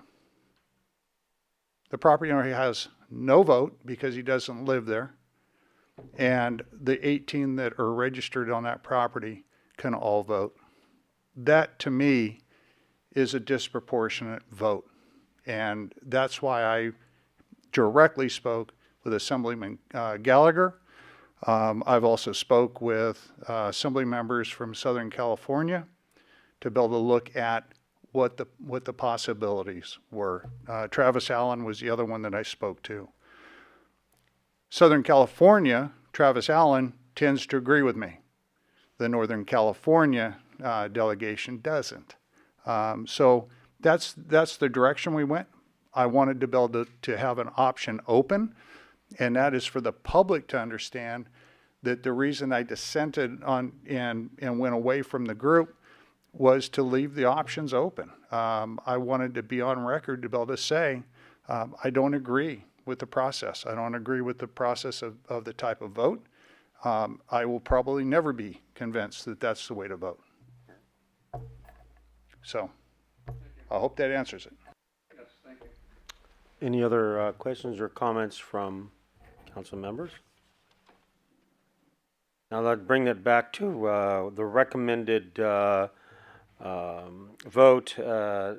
A was to move forward with an election. B would be come back in the future with a resolution with an election date specific. Is that what? So enough? So I would say the resolution or the motion would be to direct staff to move forward with an election process and to bring back the resolution with a date to the council as soon as we receive that from the elections office. That's on the recording, so they'll be able to get that right. The other option would be to terminate the current process and to stop to withdraw our LAFCO application.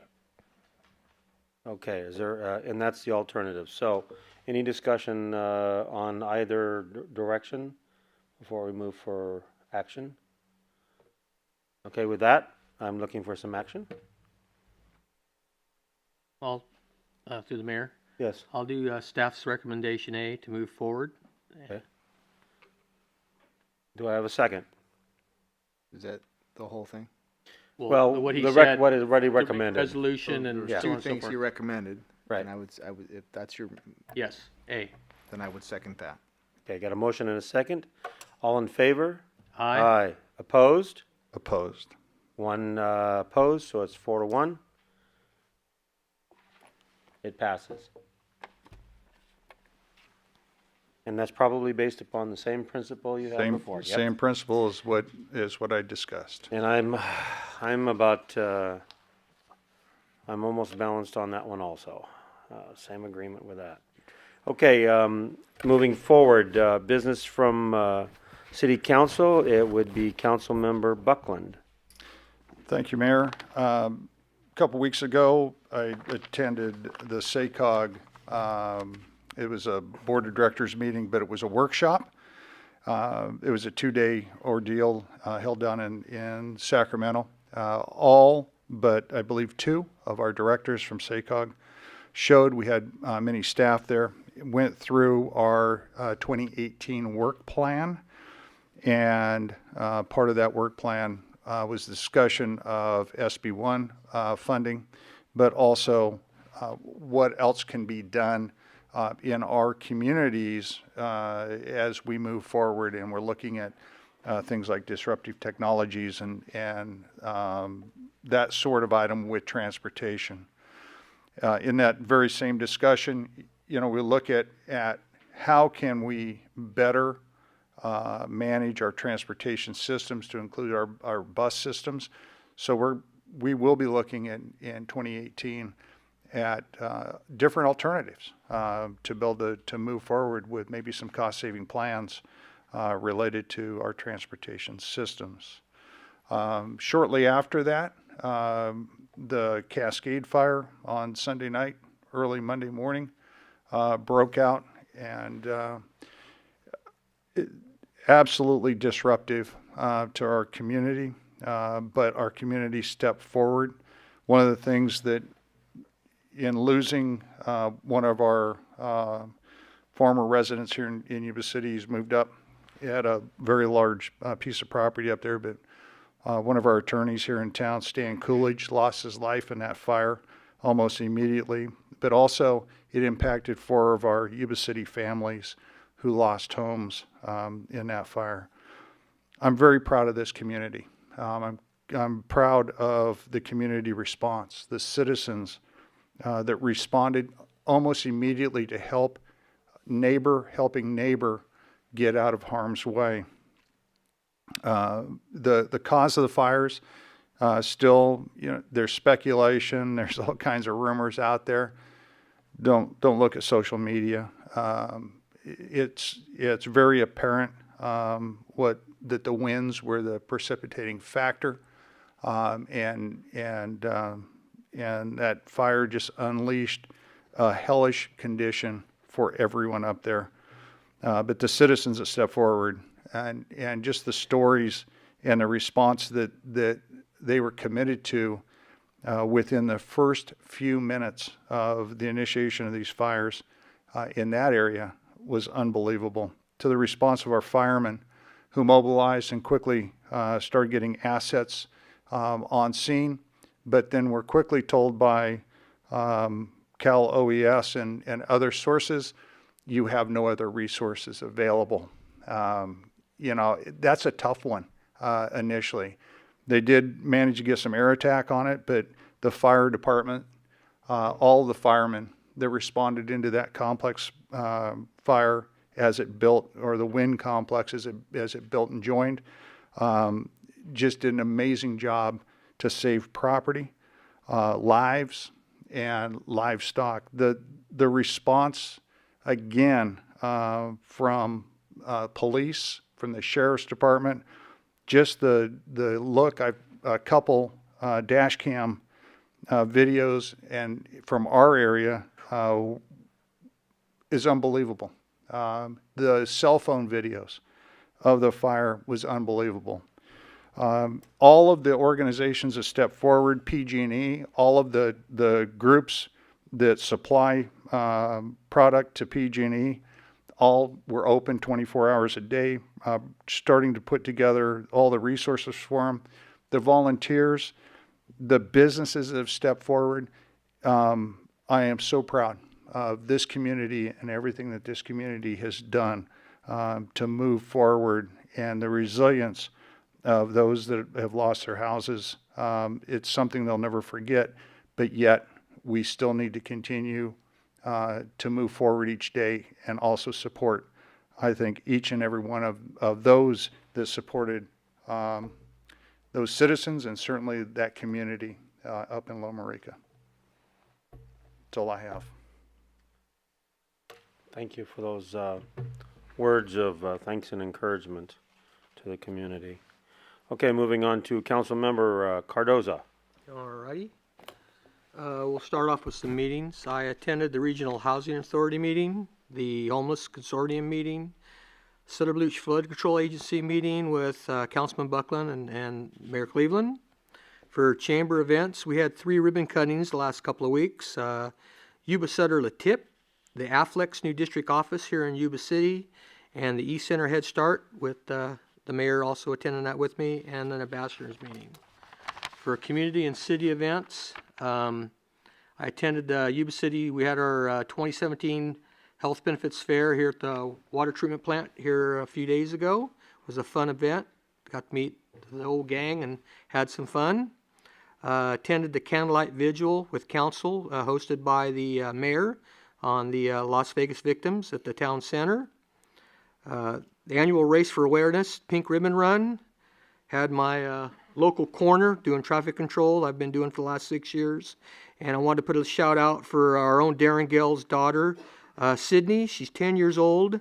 She took first place overall female, and also her age bracket in the 5K race. She's 10 years old. It was the first young lady over the line. Attended the Yuba Sutter Library Centennial Celebration, 100 years. Library's been here in our community with Sean and Mayor also. Had interviews with the Yuba City High School government class once again.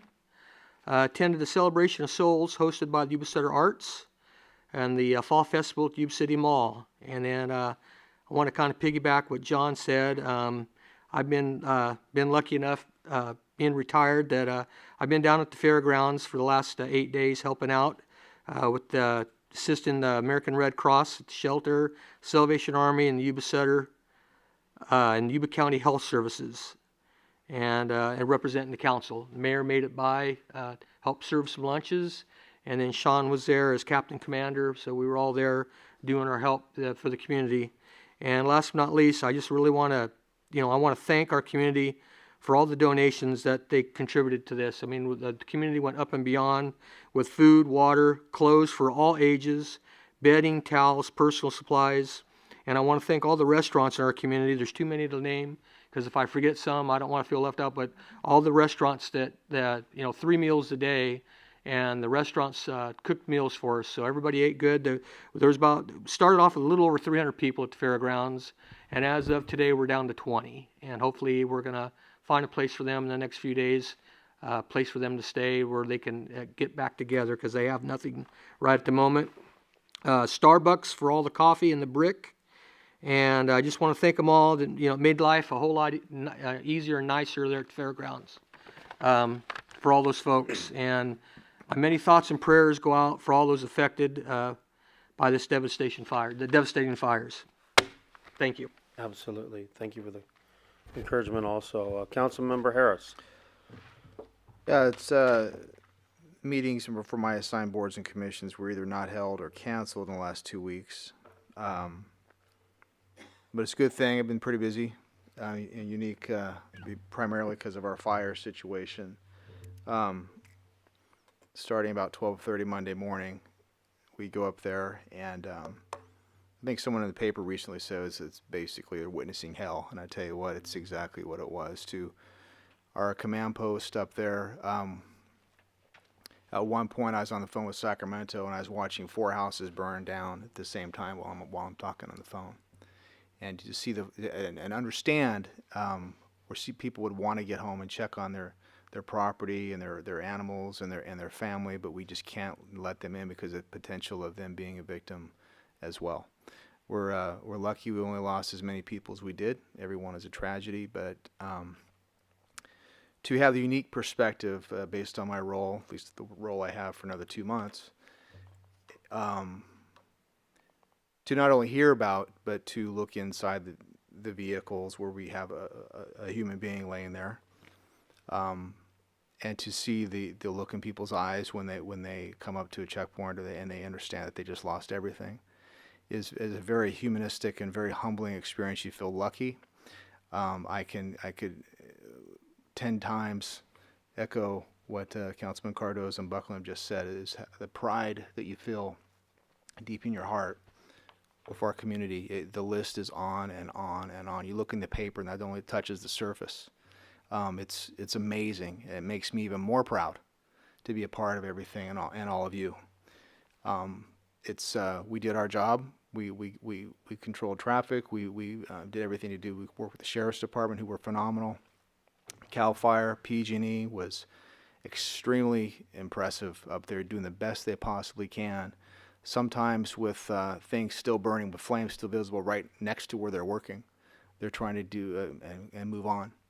So it's very, very impressive. And so often we hear, you hear about it's going to help somewhere else. And it did happen somewhere else. That's why we had so spread thin resources down in the Bay Area and the wine country.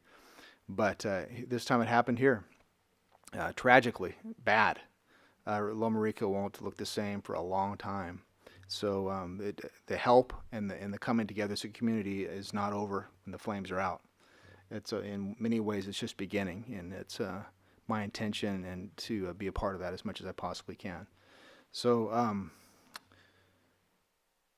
that being said, we talked about earlier with the chief with the focused enforcement specifically on DUI, and I am thankful to hear that that's moving forward. Like Councilman Buckland said, we've had 2 DUI deaths recently. I got to go out on that one about a little after 4 in the morning recently, and who's a friend of a friend. And again, you were right there, and it'll never stop getting to me, to where you look in the eyes of someone who 5 minutes ago or maybe 20 minutes ago was alive and well, going to work, going to wherever he was going, and because of some irresponsible person and the decisions they made, now he's dead. That really hits you right between the eyes, and hats off to you for doing everything you possibly can to try to curtail that. There is no reason anymore in this day and age for anybody to get behind the wheel of a car if you've been drinking. Enjoy, but hell, call me if you have to. I'll pick you up. I think we all would. So hats off to you and the efforts. It's very, very worthwhile. It's unfortunate because those are all not natural disaster. It's people making bad decisions for the wrong reasons, and it's just amazing how it still happens. But thank you for that. On a lighter note, my daughter got married. That was fun. So a lot of fun. She got exactly what she wanted. But and then I wanted to just kind of get a shout out today for Suk Sidhu, who came to me some months ago, wanted to do something. Of course, I jumped right on that and was willing to do whatever I could. I think my name was mentioned too much. I think today all I did was wind up the right people and turn them in the right direction, and we help them out. So Darren and our city manager Steve, and everyone else behind the scene. George, if he's here, right in front of me, George. And where is Brad? Brad's not here. But it's a lot of work it takes to do that and put things come to fruition. And it's one of those things you go out there, and it was only a win-win because everyone out here as a community, it's such a vibrant and a key part of our community, and I'm proud to be a part of that as well. And I think we are better because of that aspect of our community, extraordinarily so. So hats off to that, and good job. No pun intended, Darren. Keep your turban on. But other than that, I'll stop. Thank you. Thank you. Vice Mayor Didball. I don't think you have to worry about the hair underneath that turban either. I had to throw that out there. I was in the same situation as Sean as far as the meetings. Either they were canceled or there weren't any in the last 2 weeks. Aside from that, my heart and prayers continue to go out to everyone that's been affected with the fires.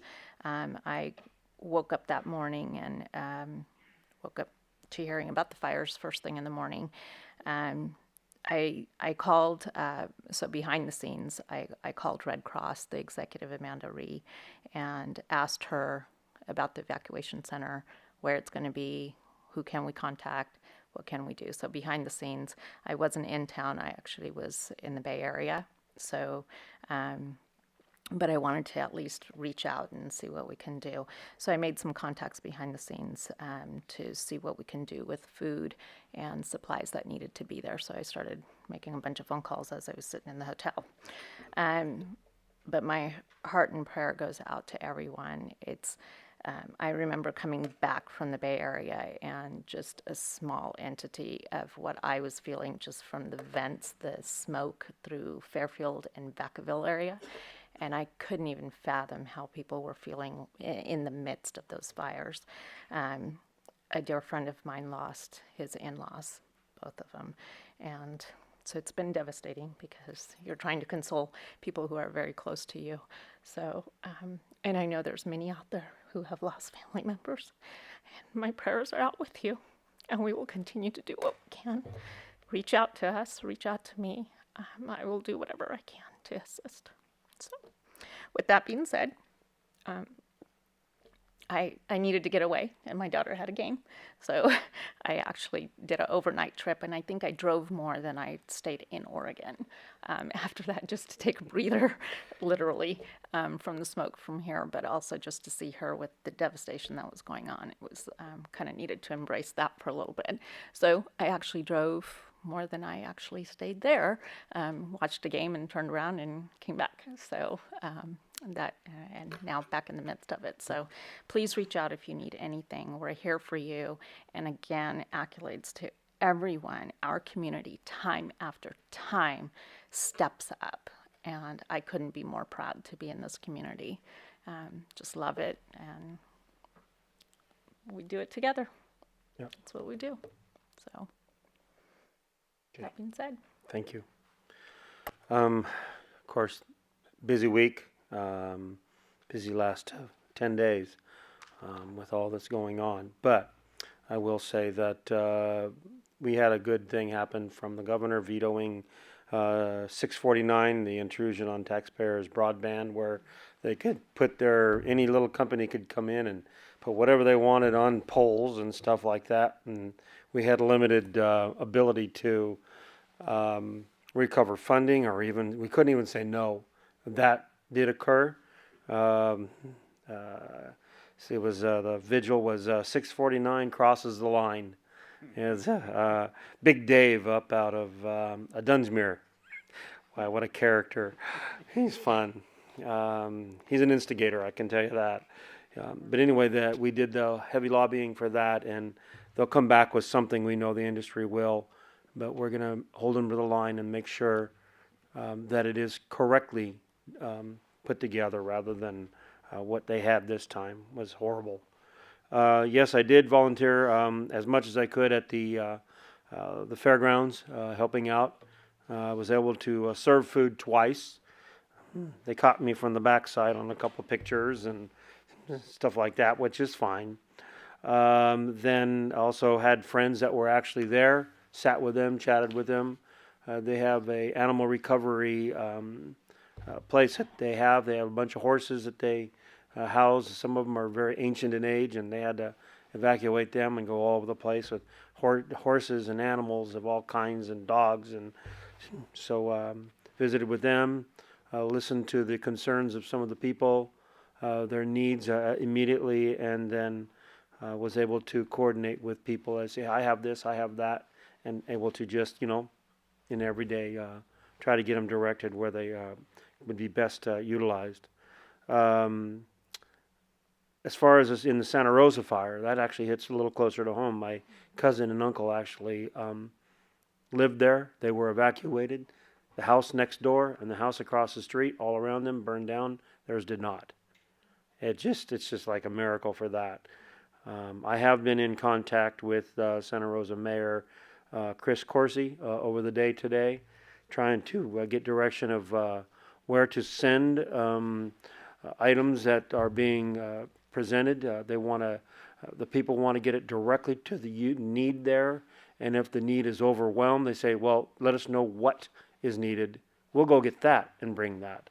And so they're not just taking whatever, all new. Everything that they're doing is brand new. From baby clothes, socks, shoes, of course, the hygiene items, blankets, everything is brand new that they're providing.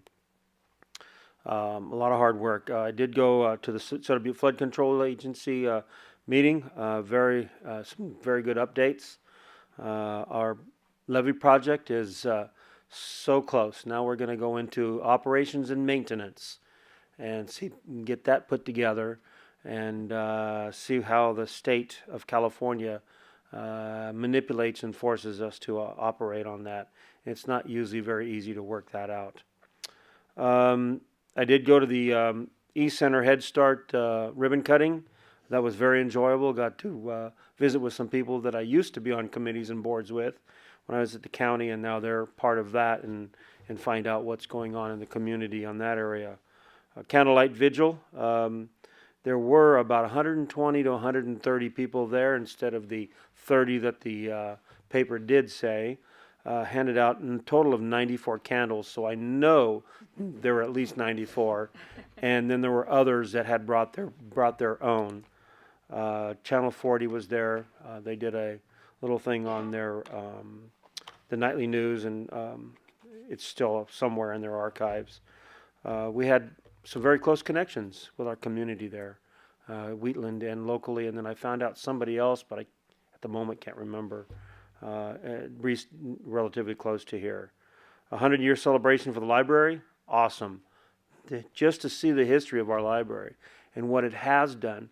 And somebody came in and said 1944 was her first experience in the library.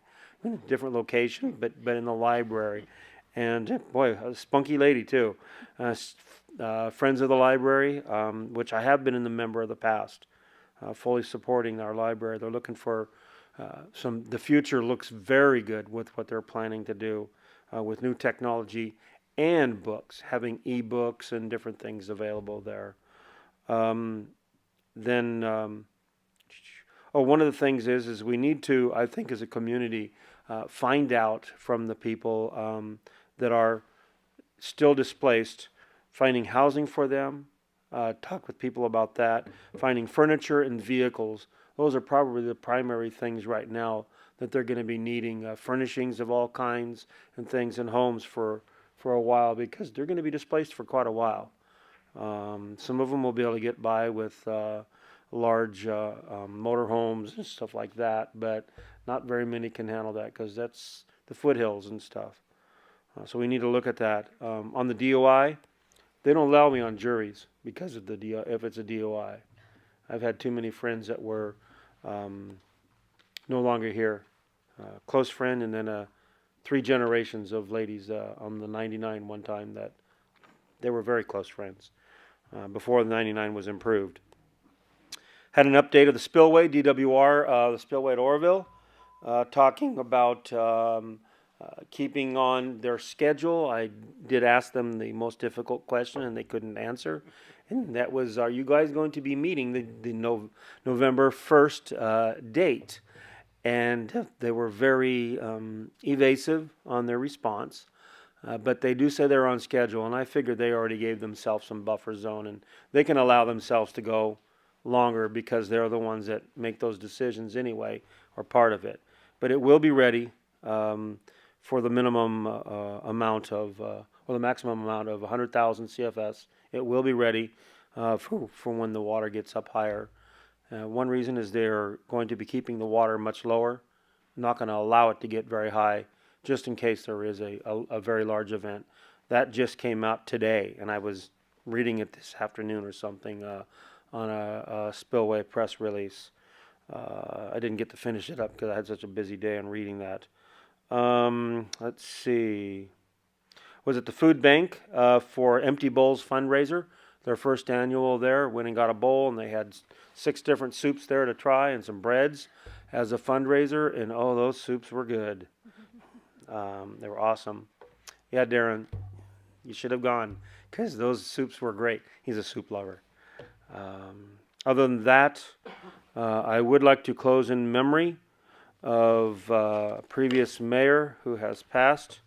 He served from April 68 through April of 1969. Richard Young passed away, and we'd like to close in his memory.